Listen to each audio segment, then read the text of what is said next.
क्या कभी आपने सोचा कि 23 ट्रिलियन डॉलर के इकोनॉमी के साथ साथ आईएमएफ और वर्ल्ड बैंक में भी बड़ी हिस्सेदारी रखने वाला अमेरिका आज दिवालिया होने की कगार पर खड़ा है। क्या किसी ने कभी सोचा होगा कि जो देश आधे से ज्यादा देशों को कंट्रोल करता है वो खुद को कंट्रोल नहीं कर पाएगा। जी हाँ, जैसे हर किसी का अच्छा समय आता है वैसे ही उसे बुरा समय भी झेलना पड़ता है। यही प्रकृति का नियम है जिस पर पूरी दुनिया टिकी हुई है। अमेरिका इस वक्त फाइनेंशियल क्राइसिस से जूझ रहा है, जिसकी पुष्टि खुद अमेरिका के वित्त मंत्री ने चेतावनी देकर कहा कि दुनिया का सुपर पावर बहुत जल्द डिफॉल्ट कर जाएगा।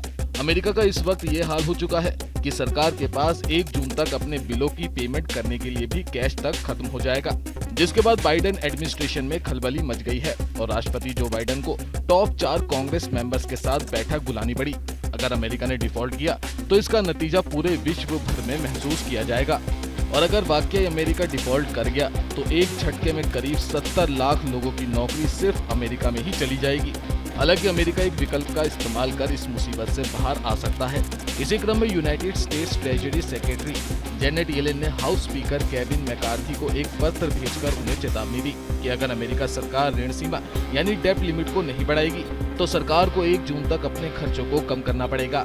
इसलिए ये जरूरी है कि अमेरिका जितनी जल्दी हो सके ऋण सीमा को बढ़ाने के लिए काम करे, जिससे उसे और समय मिल जाए ताकि सरकार को अपने कर्ज का रीपेमेंट करने में परेशानी ना हो। आपको बता दें कि ऋण सीमा यानी डेब्ट लिमिट वह सीमा होती है जहां तक अमेरिका की फेडरल गवर्नमेंट उधार ले सकती है। एक रिपोर्ट के मुताबिक अमेरिका में डेब्ट लिमिट यानी ऋण सीमा को 1960 के बाद 78 बार बढ़ाया जा चुका है।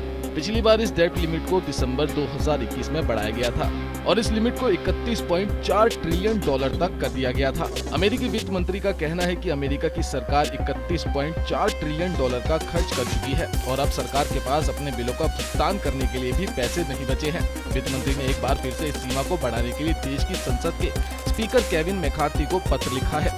अमेरिका अगर अपने कर्ज के भुगतान में फेल होता है तो इसका गंभीर असर ग्लोबल फाइनेंशियल स्टेबिलिटी पर भी होगा और लोगों का जीना दूभर हो जाएगा। लेकिन अमेरिका ने कभी सपने में भी नहीं सोचा होगा कि जो देश आए दिन किसी भी देश पर मनमाने ढंग से इकोनॉमिक सैंक्शन लगा देता है उसे खुद भी कभी इतने भयानक आर्थिक संकट से जूझना पड़ेगा। Bureau report, news India digital.